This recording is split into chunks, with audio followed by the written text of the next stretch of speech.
शेख हसीना हुकूमत के खात्मे के बावजूद बांग्लादेश में हंगामे ना रुक सके। मुजाहिरीन ने ढाका में इंदिरा गांधी कल्चरल सेंटर को आग लगा दी। चीफ जस्टिस के घर में घुसकर तोड़फोड़, चीज़ें साथ ले गए। शेरपुर में मुश्तिल अफराद का जेल पर धावा, 500 से ज़ायद कैदी छुड़ा लिए। फसादात के बाद पुलिस ने मुल्क भर में हड़ताल कर दी। बांग्लादेश में पुरतशद्दुद मुजाहिरों में 400 से ज़ायद अफराद हलाक हो चुके।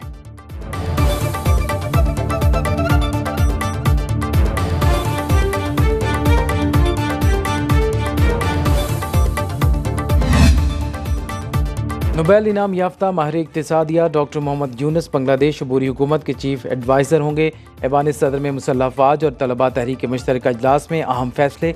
मुल्की सूरत हाल और अबूरी हुकूमत के क़याम पर मुशावरत मुकम्मल। तलबा तहरीक की 13 रुकनी टीम मुशावरती इजलास में शरीक हुई।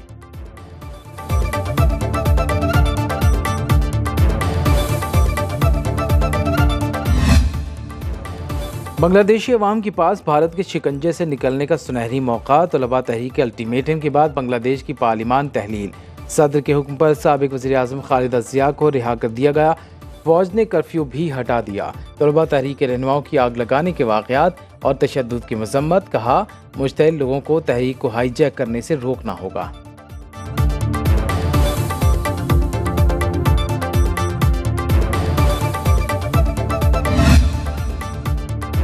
शेख हसीना का तख्ता उलटने पर दुनिया भर में बंगाली अवाम खुश है। लंदन और बर्लिन के बाद न्यूयॉर्क में भी बांग्लादेशी शहरी सड़कों पर निकल आए।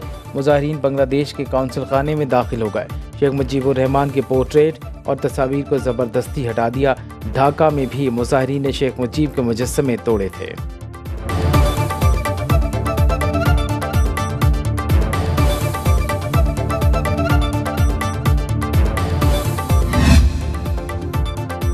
अमेरिका ने शेख हसीना का वीज़ा मंसूख कर दिया। बांग्लादेश से फरार शेख हसीना भारत में मौजूद।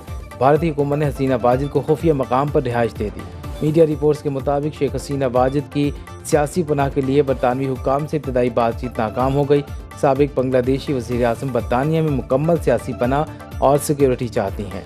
हसीना वाजिद 1 माह से जारी अवामी एहतजाज के बाद भारत फरार हो गई थी।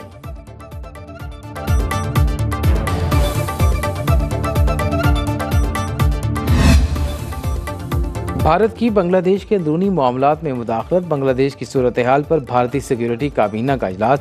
वज़ीर ख़ारजा जयशंकर ने सूरत हाल से आगाह किया। भारतीय मीडिया के मुताबिक मोदी सरकार का बांग्लादेशी फ़ौजी क़यादत से राबिता। भारत की हालात मामूल पर लाने के लिए मदद की पेशकश।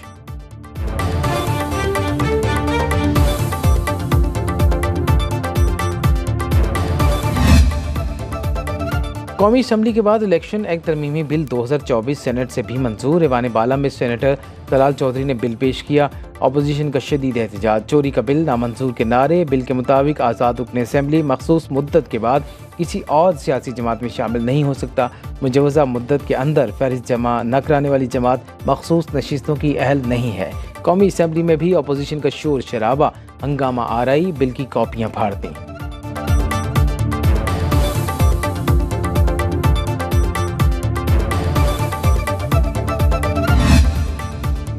सेनेट में हुकूमत और अपोजिशन आमने सामने। अपोजिशन लीडर शिबली फराज ने इलेक्शन एक्ट तरमीमी बिल सुप्रीम कोर्ट में हमला करार दे दिया। बोले, इलेक्शन कमीशन सिलेक्शन कमीशन बन गया। 90 दिन के अंदर इंतखाबात न करा के आइन तोड़ा गया। पीटीआई के इंतखाबी नताइज तब्दील किए गए। वफाकी वज़ीर कानून आज़म नज़ीर तारड़ बोले, पीटीआई वाले पहले अपने दामन में झांकें। कानून साजी 17 लोगों का नहीं, पार्लियामेंट का इख्तियार है। अदालतों को कानून की तशरीह तक रहना चाहिए। इलेक्शन एक्ट तरमीमी बिल कानून और आइन के मुताबिक करार दिया।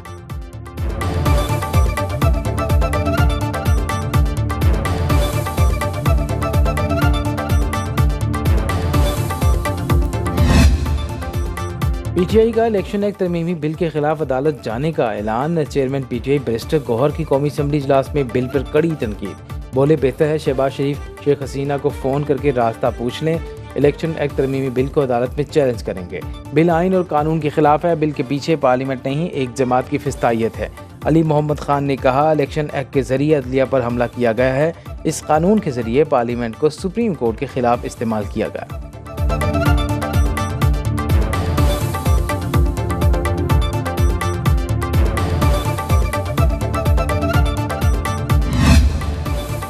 एतराज़ात के बावजूद जमहूरियत आमरीत से बेहतर। इदारों पर हमला आवर नहीं होना चाहिए। वज़ीर दिफा ख्वाजा आसिफ का कौमी असम्बली में इज़हार ख्याल, बोले खित्ते में अमन के लिए मसला कश्मीर का हल नागुज़ीर, गज़ा में निहत्ते मुसलमानों पर बदतरीन जारहियत हो रही है। पीपल्स पार्टी रहनुमा शाजिया मरी कहती हैं अब डिजिटल दहशतगर्दी बर्दाश्त नहीं की जाएगी, मुल्की सालमियत के लिए हर कीमत अदा करेंगे। इलेक्शन एक्ट तरमीमी बिल सुप्रीम कोर्ट के खिलाफ नहीं है।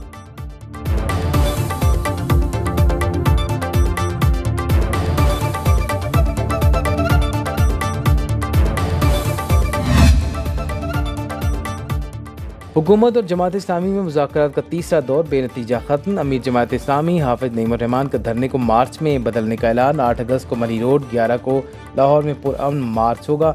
महंगी बिजली, तनख्वाहदार तबके पर टैक्स, IPPs को कैपेसिटी पेमेंट नामंजूर। बांग्लादेश से सबक सीखो, ऐसा ना हो तुम्हें मोहलत न मिले। हुकूमत कमेटी खेलना चाहती है तो हम तैयार हैं। जमात इस्लामी का रावलपिंडी में धरना 13वें रोज़ में दाखिल। कराची में गवर्नर हाउस से इनके बाहर भी एहतजाज।